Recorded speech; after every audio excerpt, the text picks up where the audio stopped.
Hello दोस्तों, कहानी दुनिया चैनल पर आपका स्वागत है।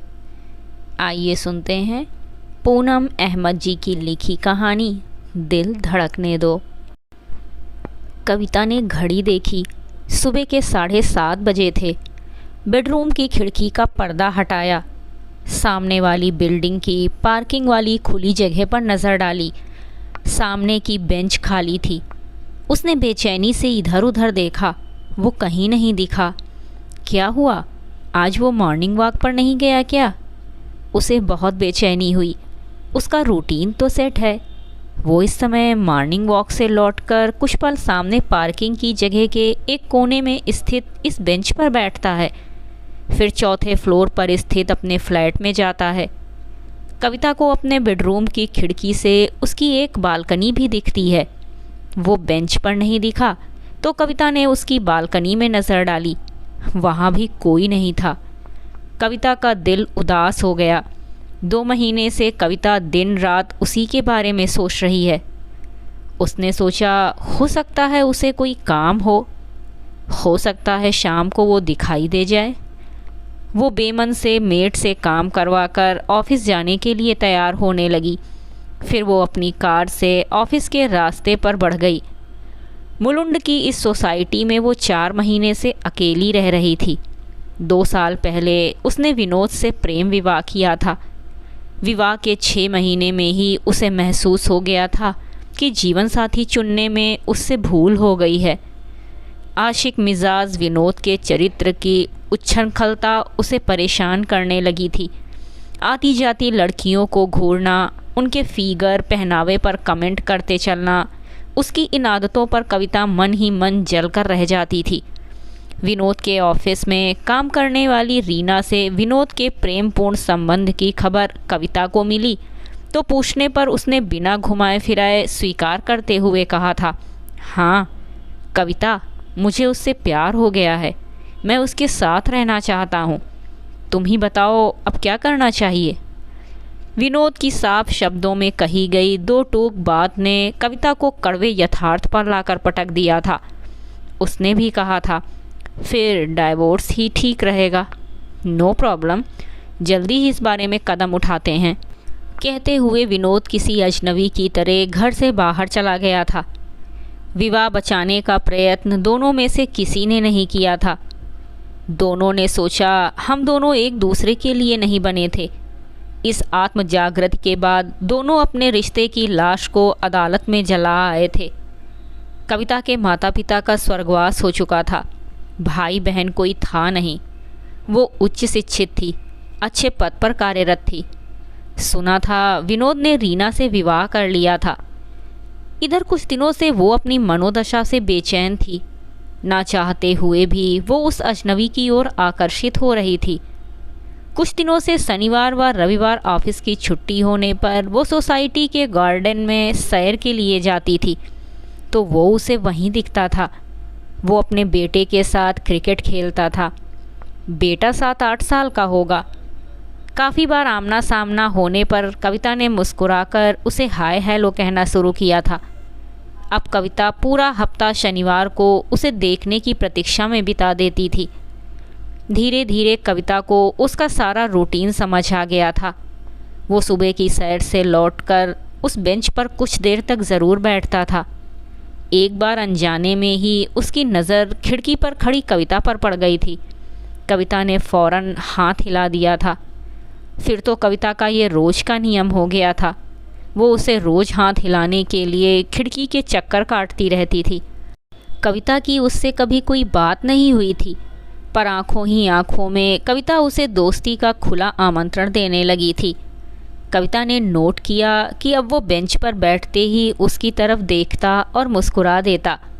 कविता का मन खिल उठता। कविता का सारा रूटीन उसके चारों तरफ घूमता रहता।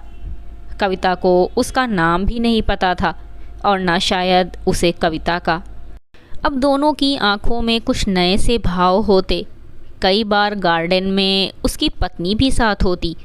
तब कविता ने नोट किया था वो अपनी पत्नी की नज़रें बचाकर उसे देखकर धीरे से मुस्कुरा देता था।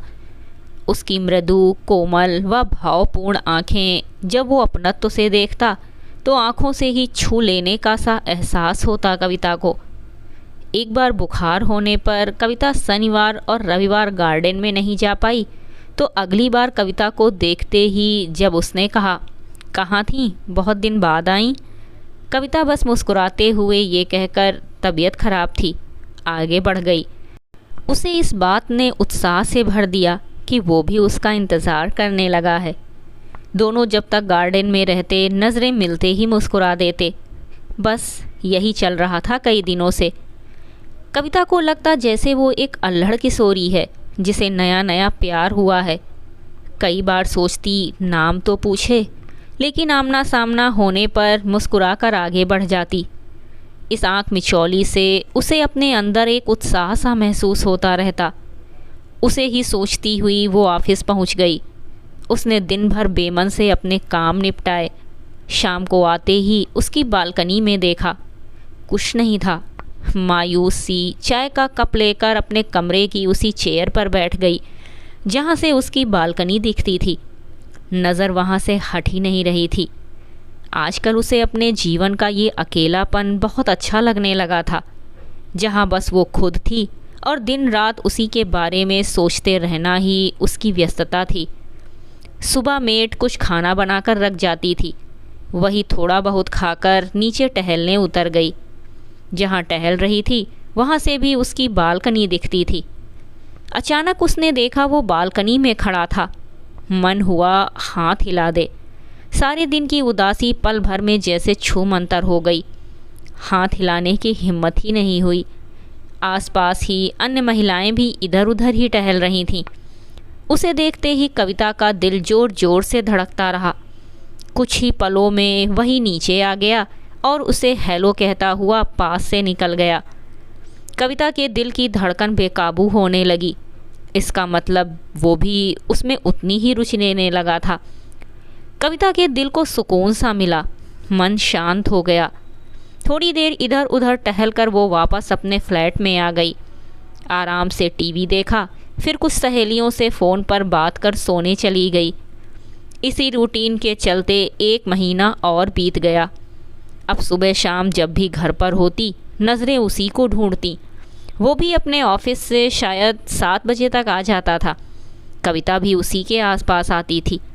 शनिवार और रविवार जब भी वो परिवार के साथ कार से निकलता, कविता उसके लौटने तक बेचैनी से इधर उधर घूमती रहती।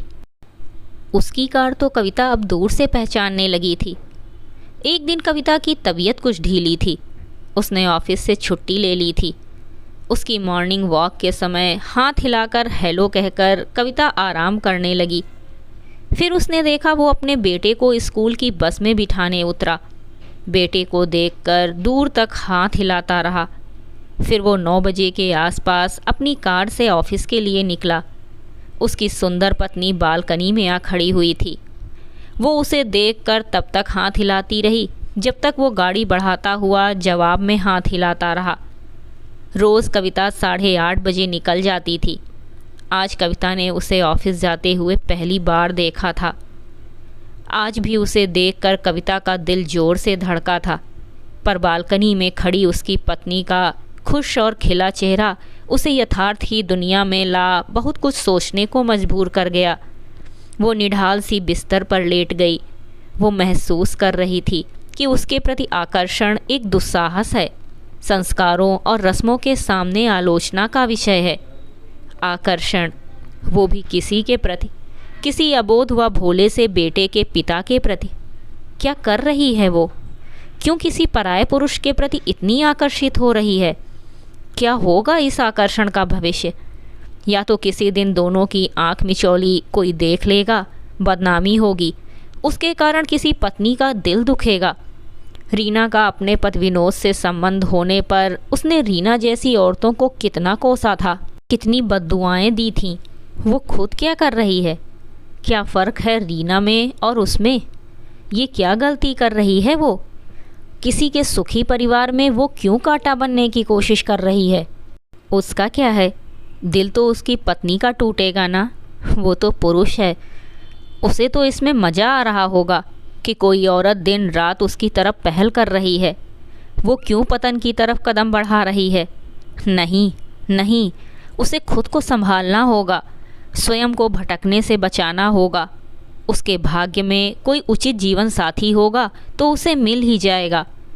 पुरुष को दूसरी औरत कितनी जल्दी आकर्षित कर सकती है, ये वो देख ही रही थी। पुरुष को तो भाता ही है ये सब, चाहे वो विवाहित ही क्यों ना हो।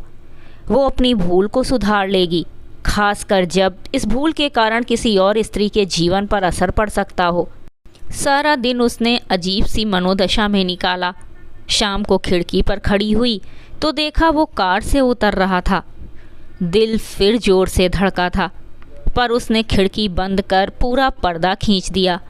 सोचा दिल का क्या है, धड़कने दो, और खुद को ही अपने संभले हुए कदम पर शाबाशी देकर मुस्कुराते हुए टीवी ऑन कर लिया।